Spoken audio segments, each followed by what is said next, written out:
Those beautiful berries Jeff and Greg bring. These guys are some of the You best. should have seen him on the bushes though. Yeah. Because he went down this little ravine, like just not very far, probably near your tilt. And he went down and I followed him, but I looked over and I'm like, I call it the yellow brick road because we had the stump and I built steps. So there's a step area, there's the yellow brick road, then the water spot, all come together. But he went down, it was just like bushes like this, hung in the other bushes. Just Wow, just like hanging grapes, there, and huh? that's them right there. That's 3 or 4 scoops, you got almost a gallon. Jeff's been picking for me for about 32 years.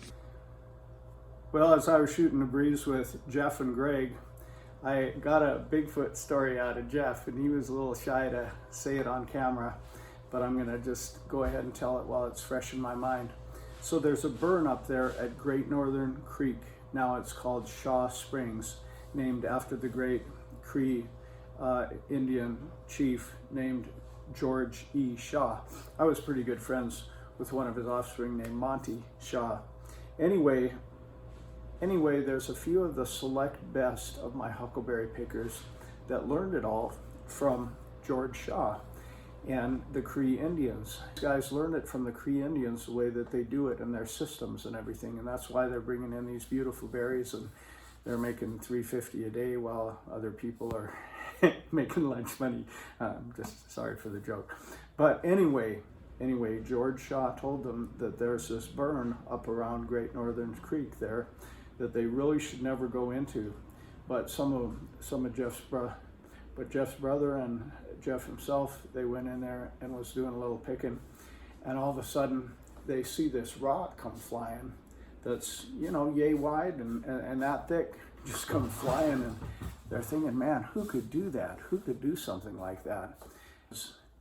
All of a sudden they see this rock that had been thrown coming near them that's like 2.5 feet wide and that thick, and they're thinking, whoa, like what could throw a rock that big?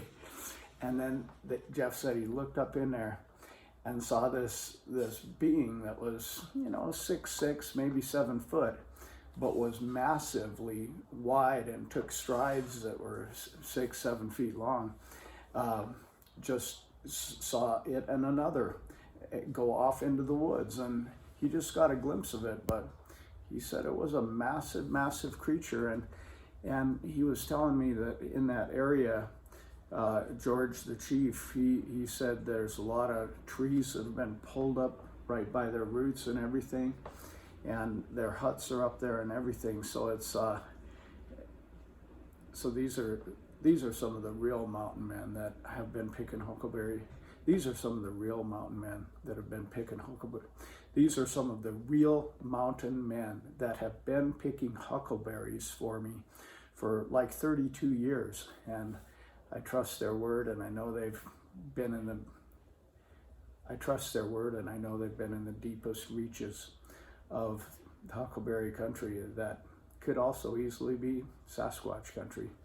This is where it all ends up, in my 40-gallon steam kettle with our award-winning huckleberry preserves.